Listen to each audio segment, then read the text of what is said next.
জনাবে মুহাম্মদুর রাসূলুল্লাহ সাল্লাল্লাহু আলাইহি ওয়াসাল্লাম বলেন, এ জিবরাইল, তুমি যদি তোমার মনটা খারাপ করে বসে থাকো তাহলে আমার উম্মতদেরকে আমি কিভাবে জানাবো? আল্লাহ তাআলা তোমাকে কি জানিয়ে দিয়েছেন তুমি আমাদেরকে জানিয়ে দাও। জিবরাইল আলাইহিস সালাতু ওয়াস সালাম বলেন, ওগো আল্লাহর নবী, আল্লাহ রাব্বুল আলামিন জাহান্নামের 1 নাম্বার জাহান্নামের বর্ণনা আমাকে শুনাইলেন, 2 নাম্বার জাহান্নামের বর্ণনা আমাকে শুনাইলেন, 3 নাম্বার জাহান্নামের বর্ণনা আমাকে শুনাইলেন, 4 নাম্বার জাহান্নামের বর্ণনা আমাকে শুনাইলেন গো আল্লাহর নবী, 5 নাম্বার, 6 নাম্বার, 7 নাম্বার জাহান্নামের বর্ণনা আমাকে শুনাইলেন। আমি অস্থির হয়ে যাই, আমি পেরেশান হয়ে যাই। আল্লাহর নবী সাল্লাল্লাহু আলাইহি ওয়াসাল্লাম বলেন, এ জিবরাইল ভাই, জাহান্নামের বর্ণনা যদি তুমি শুনে তোমার ভিতরে সীমাবদ্ধ রাখো তাহলে কি চলবে? আমার উম্মত অন্যায় করবে, পাপাচার করবে, গুনাহ করবে, গুনার ভিতর লিপ্ত হয়ে যাবে, অত্যাচারের ভিতর লিপ্ত হয়ে যাবে। আমার উম্মতদেরকে যদি আমি জানিয়ে না যাই তাহলে তারা কোথায় থেকে এখান থেকে অন্যায় থেকে ফিরে থাকবে। এ জিবরাইল, তুমি একটু শোনাও, আমাকে একটু শোনাও। জিবরাইল আলাইহিস সালাতু ওয়াস সালাম 1 নাম্বার থেকে 7 নাম্বার পর্যন্ত বর্ণনা করলো। এই জন্য লতকদের মুসলমান, 2500-এর মুসলমান, নারায়ণগঞ্জের মুসলমান, জাহান্নামটা এমন ভাবে পুরানো হইবে। প্রথম ভাবে যখন পুরা হবে, এ আমার বন্ধুগণ, জাহান্নামটা লাল হয়ে যাবে। কোনো এক পর্যায়ে জাহান্নামটা এমন হয়ে যাবে, সাদা হয়ে যাবে। কোনো এক পর্যায়ে জাহান্নামটা কয়লার আংরার মতো কালো হয়ে যাবে। আমার বন্ধুগণ, এ মুসলমান, সচেতন হতে হবে। আর না হয়তো যেমন এই ব্যক্তি নিজের স্ত্রীর কাছে জারু পিটা খেয়েছে, আমাদেরও কিন্তু পরিণতি এইটাই হবে, এর চাইতে ভালো কিছু হবে না, ঠিক কিনা বলেন? এই জন্য আসুন আল্লাহ তাআলার কাছে আমরা আবার শুকরগুজার করি, বলি আলহামদুলিল্লাহ। আল্লাহ রাব্বুল আলামিন বলেন, لئن شكرتم لأزيدنكم ولئن كفرتم إن عذابي لشديد।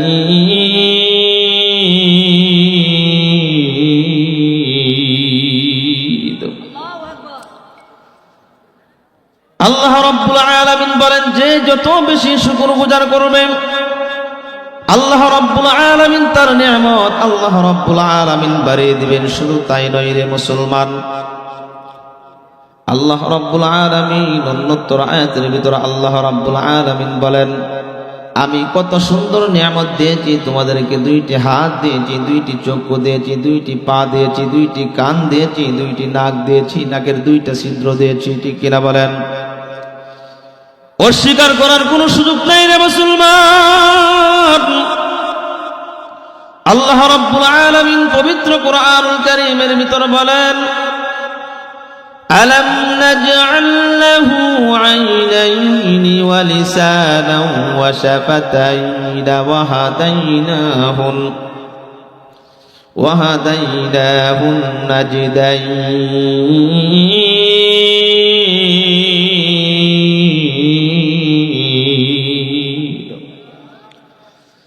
আল্লাহ রাব্বুল আলামিন বলেন, হে লতকদের মুসলমান, দাবরপুরের মুসলমান, সিঙ্গারপুরের মুসলমান, আমি আল্লাহ রাব্বুল আলামিন তোমাদেরকে 2 ঠোঁটের মাঝখানের নরম জিহ্বাটুকু আমি রাব্বুল আলামিন দিয়েছি মায়া করে, মহব্বত করে, ভালোবেসে।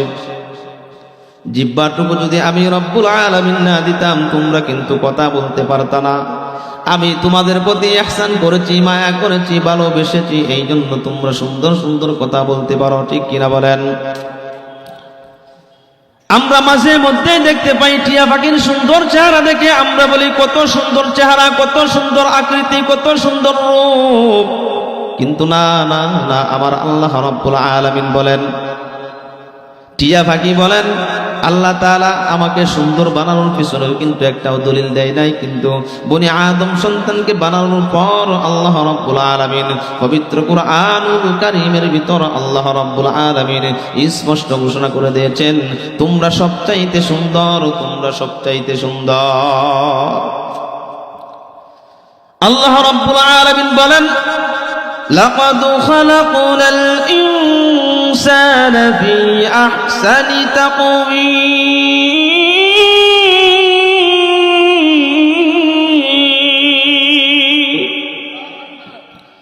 আল্লাহ রাব্বুল আলামিন বলেন, বনি আদম সন্তানকে আমি বানানোর পর আমি এত সুন্দর আকৃতি দিয়ে, এত সুন্দর গঠন দিয়ে আমি বানিয়েছি। আর কোন জাতিকে, আর কোন মাখলুককে এত সুন্দর আমি বানাই নাই। যদিও বা সুন্দর দেখা যায়, আমরা জন্মচক্ষু দিয়ে দেখি সুন্দর, কিন্তু আল্লাহ তাআলা কুরআনুল কারীমের ভিতরে জানিয়ে দিয়েছেন মানুষের চাইতে সুন্দর আর কোনো কিছুই হইতে পারে না। ঠিক কিনা বলেন? এই জন্য রে মুসলমান ভাইরা আমার, কারো জীবনের জন্য হতে পারে আজকের মাহফিল শেষ মাহফিল, কারো জীবনের জন্য হইতে পারে আজকের মুনাজাত শেষ মুনাজাত।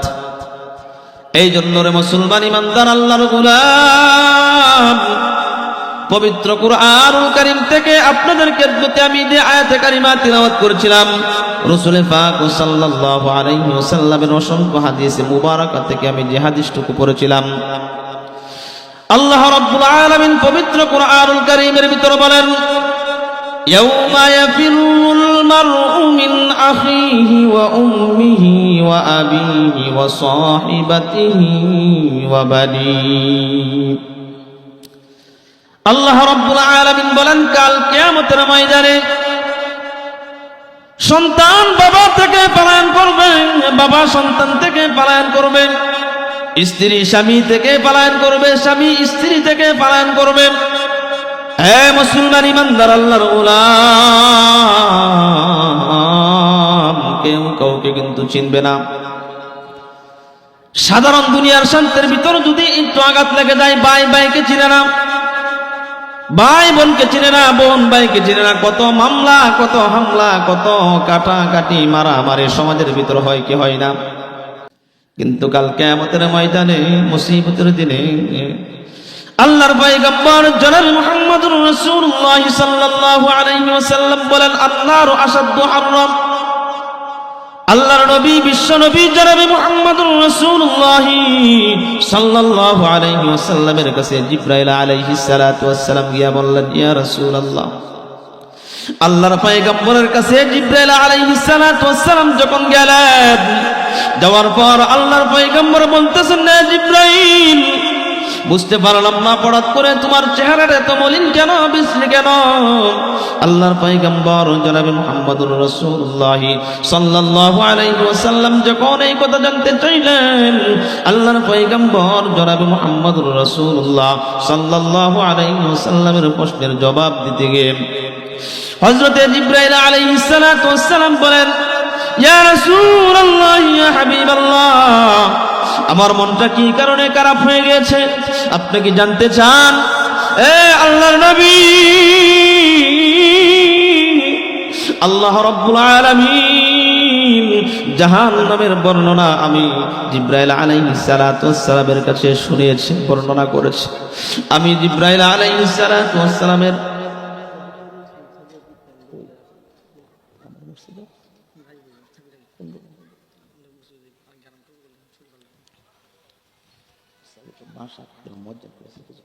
শেষ করে আমার বাসায়, আমার তো বাসায়